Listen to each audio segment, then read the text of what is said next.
જો કોઈ એવું પૂછે કે આ મહિનાની સૌથી હાઈ વોલ્ટેજ અને સૌથી વધુ પ્રોફેશનલ ઝગમગતી ક્રિકેટ લીગ ક્યાં રમાવા જઈ રહી છે તો કદાચ મગજમાં લંડન, મેલબોર્ન કે પછી મુંબઈના સ્ટેડિયમના નામ આવે. હા બિલકુલ. સામાન્ય રીતે લોકો એવું જ વિચારે. પણ શું એ માન્યમાં આવે કે આંતરરાષ્ટ્રીય સ્તરની મેગા ઇવેન્ટને સીધી ટક્કર આપે તેવું આયોજન બિલકુલ સ્થાનિક સ્તરે એટલે કે મહેસાણાના આંગણે થઈ રહ્યું છે?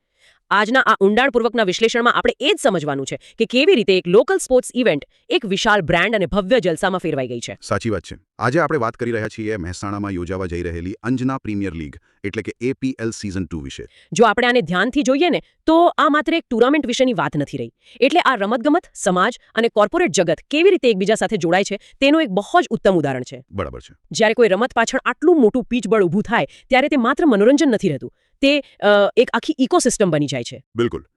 ચાલો અને વિગતે સમજીએ. આપણી પાસે આજની આ ચર્ચા માટે કેટલાક ખૂબ જ રસપ્રદ સ્ત્રોતો છે, જેમાં APL સિઝન 2ની સત્તાવાર આમંત્રણ પત્રિકા, અલગ અલગ ટીમોના અત્યંત પ્રોફેશનલ લોગો અને આખા મહિનાનું એકદમ કઠિન ટાઈમ ટેબલ છે. એટલે વિગતો બહુ પાકી છે આપણી પાસે. હા, અને સાથે જ લેટેસ્ટ અપડેટ્સ પૂરી પાડતા મોઘેરું મેહોણા ન્યૂઝ પ્લેટફોર્મનો સંદર્ભ પણ આપણે લીધો છે. આજનું આપણું મિશન એ જ સમજવાનું છે કે શા માટે આ ઇવેન્ટનો હિસ્સો બનવાનું કોઈ પણ ક્રિકેટ પ્રેમી ચૂકવા માંગશે નહીં. જો આપણે સ્ત્રોતોમાં આપેલી વિગતોનું વિશ્લેષણ કરીએ તો સૌથી પહેલી નજર તેના વિઝ્યુઅલ પ્રેઝન્ટેશન પર જાય છે. એટલે કે આયોજકોએ શરૂઆતથી જ બહુ સ્પષ્ટ કરી દીધું છે કે આ કોઈ અસામાન્ય ગલી ક્રિકેટ કે ટેનિસ બોલની મેચ નથી. બિલકુલ નથી. અને જો વિઝ્યુઅલ્સની જ વાત કરીએ તો સ્ત્રોતમાં આપેલા ચિત્રો ખરેખર આંખો સામે એક જીવંત દ્રશ્ય ઊભું કરી દે છે. આમંત્રણ પત્રિકા પર સરદાર પટેલ સ્ટેડિયમ, જે મહેસાણાનું મ્યુનિસિપલ ગ્રાઉન્ડ છે, તેની એકદમ લીલીછમ આઉટફિલ્ડ બતાવવામાં આવી છે. અરે વાહ! આમંત્રણ પત્રિકામાં ખૂબ જ સ્પષ્ટ શબ્દોમાં લખ્યું છે સીઝન બોલ નાઇટ ક્રિકેટ ટુર્નામેન્ટ. એક મિનિટ, વચ્ચે રોકીશ, પણ આ થોડું સમજવા જેવું છે. એટલે કે બેટ્સમેન અને બોલર બંને માટે આ જીવંત કસોટી સમાન છે. આ કોઈ સામાન્ય મનોરંજન નથી, આ એકદમ હાર્ડકોર સ્પોર્ટ્સ છે. અને દર્શકો માટે આનાથી મોટી કોઈ ભેટ ન હોઈ શકે. જ્યારે ખેલાડીઓ મેદાન પર આટલો સંઘર્ષ કરતા હોય ત્યારે બાઉન્ડ્રી લાઇન બહાર બેઠેલા દર્શકોને પૂરેપૂરો હાઈ વોલ્ટેજ ડ્રામા જોવા મળે છે. આ વાત પરથી મને એક વિચાર આવે છે. આને આપણે માત્ર ક્રિકેટની ટુર્નામેન્ટ કહેવાને બદલે એક આધુનિક મેળો કહી શકીએ, જ્યાં લોકો આખો દિવસ ઓફિસ કે પોતાના વ્યવસાયના કામકાજ પછી થાકીને સાંજે રિલેક્સ થવા આવે છે. સાવ સાચી વાત છે. અને આ મેળાની શરૂઆત ક્યારે થઈ રહી છે એ પણ જણાવી દઉં. નોંધી લેવા જેવી તારીખ છે 5મી એપ્રિલ 2026, એટલે કે રવિવાર, અને સમય છે સાંજે 6 કલાકે. રવિવારની સાંજ પસંદ કરવી એ એક બહુ જ વ્યૂહાત્મક નિર્ણય છે, કારણ કે રવિવારે લોકો આમ પણ પોતાના પરિવાર સાથે બહાર જવાનું આયોજન કરતા હોય છે. અને આયોજકોએ એ વાતનું પૂરું ધ્યાન રાખ્યું છે કે આ માત્ર ક્રિકેટના ચાહકો પૂરતું સીમિત ન રહે. સ્ત્રોતમાં સ્પષ્ટ ઉલ્લેખ છે કે ઓપનિંગ સેરેમનીમાં એક રંગારંગ કાર્યક્રમ હશે. અરે વાહ! એટલે મનોરંજનનો પૂરો બંદોબસ્ત છે. હા, મનોરંજન માટે અમદાવાદનું પ્રખ્યાત વાલમ બેન્ડ ગ્રુપ આવી રહ્યું છે. હવે કોઈને ક્રિકેટની બારીકાઈઓમાં રસ ન પણ હોય તો પણ લાઇવ મ્યુઝિક અને બેન્ડના પરફોર્મન્સ માટે લોકો મેદાન પર ચોક્કસ ખેંચાઈ આવશે.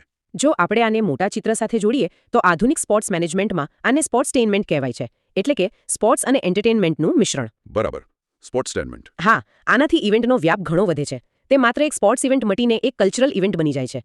જ્યારે સંગીત અને રમત બંને ભેગા થાય છે ત્યારે મેદાનનું વાતાવરણ એકદમ ઇલેક્ટ્રિફાઇંગ થઈ જાય છે. સાચી વાત છે. પણ આ ઇવેન્ટનું સ્તર, એની ગ્રેવિટી માત્ર સંગીત કે ખેલાડીઓ પૂરતી મર્યાદિત નથી. જો આપણે આમંત્રિત મહેમાનોની યાદી પર નજર કરીએ તો આશ્ચર્ય થાય કે એક સ્થાનિક લીગમાં આટલા મોટા ગજાના લોકો હાજરી આપી રહ્યા છે. મહેમાનોનું લિસ્ટ બહુ લાંબુ છે. હા, આમંત્રણ પત્રિકા મુજબ આ સમારંભના અધ્યક્ષ સ્થાને શ્રી શંકરભાઈ ચૌધરી છે, જેઓ ગુજરાત વિધાનસભાના માનનીય અધ્યક્ષ છે.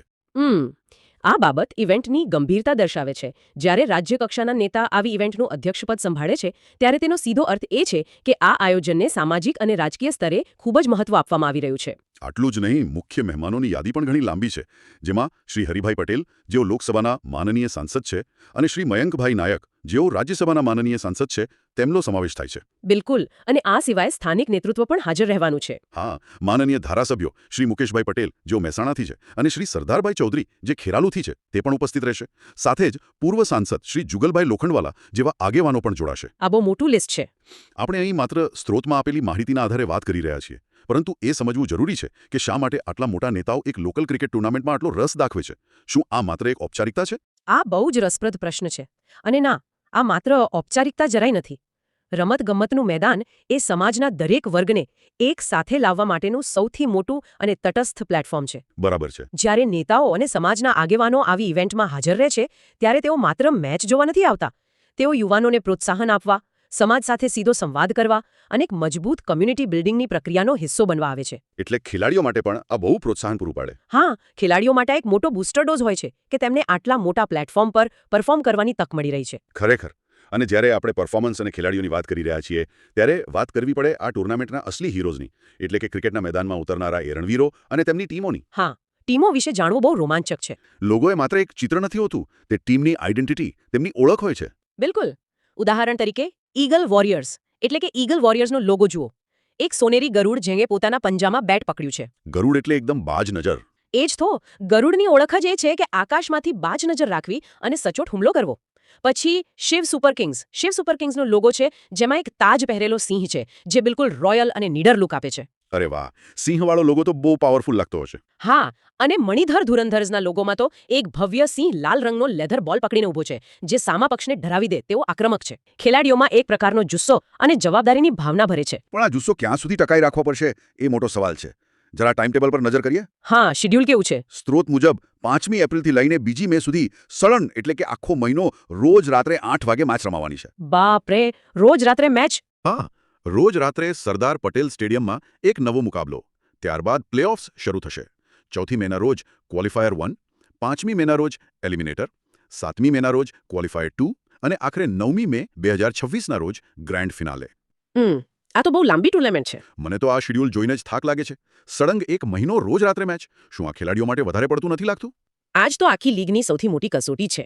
આપણે જેને T20 કે શોર્ટ ફોર્મેટ ક્રિકેટ કહીએ છીએ, તે જોવામાં ટૂંકું લાગે છે, પણ ખેલાડીના શરીર નીચુવી લે છે. હા, શારીરિક શ્રમ બહુ પડે. અને એમાં પણ સીઝન બોલથી સતત 1 મહિનો રમવો. આને આપણે એક એવી મેરેથોન સાથે સરખાવી શકીએ, જેમાં ખેલાડીઓએ સ્પ્રિન્ટરની ઝડપે દોડવાનું છે. અરે બાપ રે, આ તો ડબલ પડકાર થયો. હા, મોટાભાગના ખેલાડીઓ પ્રોફેશનલ ક્રિકેટર્સ નથી હોતા. તેઓ દિવસે પોતાનું કામ કરે છે અને રાત્રે રમવા આવે છે. બરાબર છે. નોકરી ધંધો તો સંભાળવો જ પડે ને. તો ફિટનેસ જાળવી રાખવી, ઈજાઓથી બચવું અને રોજ રાત્રે એ જ આક્રમકતાથી રમવું એ એક જબરદસ્ત શારીરિક અને માનસિક પડકાર છે. આખી ટુર્નામેન્ટ દરમિયાન ફોર્મ જાળવી રાખવું એ જ ખરી ચેમ્પિયનશિપ છે. આ તો ખેલાડીઓના સંઘર્ષની વાત થઈ. પરંતુ આટલા મોટા સ્તરની ઇવેન્ટ, આટલું લાંબુ શિડ્યુલ, આટલી બધી વ્યવસ્થા, આ બધું ચલાવવું એ કોઈ એકલ દોકલ વ્યક્તિનું કામ તો નથી જ ને. ના જ હોય ને.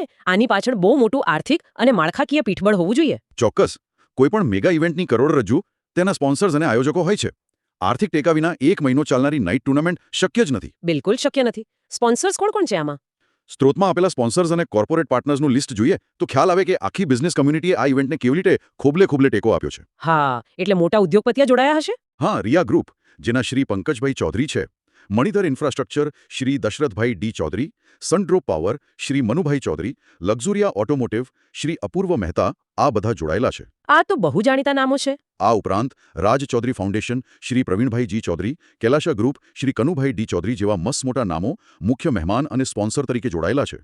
અરે વાહ, બહુ મોટું બેકિંગ કહેવાય આ તો. વાત અહીં પૂરી નથી થતી. Nirav enterprise, Patel jewellers, hyphen ના શ્રી ધીરજ કરમચંદાની, BU4 ઓટો અને રાધે ગોલ્ડ પેલેસ જેવા નામો પણ છે. એટલે વિવિધ સેક્ટરમાંથી લોકો જોડાયા છે. પણ પ્રશ્ન એ છે કે કોર્પોરેટ જગત એક સ્થાનિક રમતગમતની ઇવેન્ટમાં આટલું મોટું ઇન્વેસ્ટમેન્ટ શા માટે કરે છે? કારણ કે તેઓ આને માત્ર ખર્ચ તરીકે નથી જોતા. તેઓ આને એક ઇન્વેસ્ટમેન્ટ તરીકે જુએ છે. એ કેવી રીતે? જેમ કોર્પોરેટ કંપનીઓ નવા આઈડિયાઝને ફંડ આપે છે, તેમ અહીં તેઓ સ્થાનિક ટેલેન્ટને એક મોટું પ્લેટફોર્મ આપવા માટે ફંડિંગ કરી રહ્યા છે. બરાબર છે. બીજું, 1 મહિના સુધી હજારો લોકો રોજ મેદાન પર ભેગા થવાના છે. આ એક બહુ મોટું ઓડિયન્સ છે. કોર્પોરેટ બ્રાન્ડ્સ માટે પોતાની સામાજિક જવાબદારી નિભાવવાની સાથે સાથે સીધા લોકો સુધી પહોંચવા માટે આ એક શ્રેષ્ઠ માધ્યમ છે. અને આ ટેકો માત્ર કોર્પોરેટ જગત પૂરતો સીમિત નથી. હા, સામાજિક સ્વીકૃતિ પણ એટલી જ મોટી હશે. બિલકુલ. આમંત્રિત મહેમાનોમાં વિવિધ સમાજ અને ગોળના પ્રમુખશ્રીઓ ઉપસ્થિત રહેવાના છે. બારગોળ ચૌધરી સમાજ, 27 પામોલ બખાણા, 22 ગોળ, 9 ગોળ, 15 ગોળ અને દોતોર ગોળના પ્રમુખશ્રીઓ પણ હાજર રહેશે. એટલે આખો સમાજ ખેલાડીઓની પડખે ઊભો છે. હા, અને સાથે અંજના યુવક મંડળના પ્રમુખશ્રી પણ હાજર રહેશે. આ સાથે અમૂલ ફેડરેશન અને દૂધસાગર ડેરી મહેસાણાના માનનીય ચેરમેન શ્રી અશોકભાઈ ચૌધરીનો પણ ખાસ ઉલ્લેખ છે. તો આ બધાનો અર્થ શું છે? શું હોઈ શકે? જો આપણે આ આખી ઇવેન્ટના અલગ અલગ ટુકડાઓને જોડીએ તો સમજાય છે કે જ્યારે રમતગમત, રાજનીતિ, કોર્પોરેટ ફંડિંગ અને સામાજિક આગેવાનો આ ચારેય સ્તંભ એક સાથે મળે છે, ત્યારે જ એક સામાન્ય ટુર્નામેન્ટ પ્રીમિયર લીગના સ્તર સુધી પહોંચી શકે છે. એકદમ સાચી વાત. આ બતાવે છે કે મહેસાણાનું નેતૃત્વ અને સમાજ પોતાના યુવાનો પાછળ કેટલી મજબૂતાઈથી ઊભું છે. આ ખરેખર અદ્ભુત છે. આટલી ઊંડાણપૂર્વકની ચર્ચા પછી એક વાત તો કાચ જેવી સાફ છે કે અંજના પ્રીમિયર લીગ સિઝન 2 એ માત્ર એક ક્રિકેટ મેચ નથી. આ મહેસાણાના આંગણે રચાતો એક ઇતિહાસ છે. બિલકુલ, ઇતિહાસ જ છે ને. શાનદાર અને પ્રોફેશનલ ટીમો, રાત્રિના સમયે ફ્લડ લાઇટ્સનો ઝગમગાટ, સિઝન બોલનો પડકાર, વાલમબેન્ડનું જીવન સંગીત અને સમાજના દિગ્ગજોની ઉપસ્થિતિ. આવો જલસો જોવાનો લહાવો કોઈ પણ રમતપ્રેમીએ ચૂકવો ન જોઈએ. અને સૌથી મહત્વની વાત એ છે કે મેદાન પર રમનાર ખેલાડીઓનો ઉત્સાહ ત્યારે જ બેવડાય છે જ્યારે સ્ટેન્ડ્સમાં બેઠેલા દર્શકો તેમને પ્રોત્સાહન આપે છે. લોકોની હાજરી જ આખી ઇવેન્ટમાં પ્રાણ પૂરે છે. તેથી જ 5મી એપ્રિલ 2026 રવિવારના રોજ સાંજે 6 વાગે Sardar Patel stadium municipal ground Mehsana ખાતે અચૂક પહોંચી જવું જોઈએ. ક્રિકેટ અને સંગીતનો આ રોમાંચક સંગમ મિત્રો અને પરિવાર સાથે માણવા જેવો છે. ચોક્કસ લોકોએ જવું જ જોઈએ.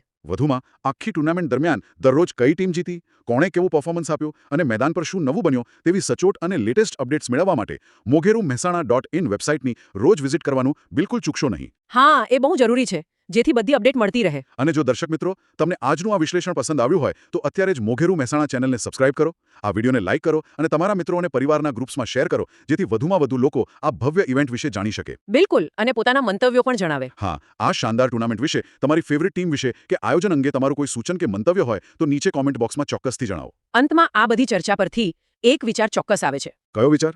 તમે જુઓ, જ્યારે એક જ શહેરના મેદાન પર રાજનીતિના દિગ્ગજો, મોટા ઉદ્યોગપતિઓ અને સ્થાનિક યુવા ટેલેન્ટ એકસાથે ભેગા થાય છે ત્યારે માત્ર રમત નથી રમાતી. બીજું શું થઈ શકે? એવું બની શકે કે આ ફ્લડલાઇટ્સના અજવાળામાં આટલા મોટા મંચ પર આવતીકાલનો કોઈ મોટો નેશનલ સ્ટાર પોતાનો પહેલો શાનદાર કવર ડ્રાઈવ ફટકારી રહ્યો હોય અને કોઈની નજરમાં આવી જાય. અરે વાહ, આ તો બહુ જ ઊંડો વિચાર છે. હા, એટલે આ માત્ર ટુર્નામેન્ટ નથી, આ ભવિષ્યના સિતારાઓ માટેનું એક મોટું લોન્ચ પેડ છે. આ વિશે ચોક્કસ વિચારજો.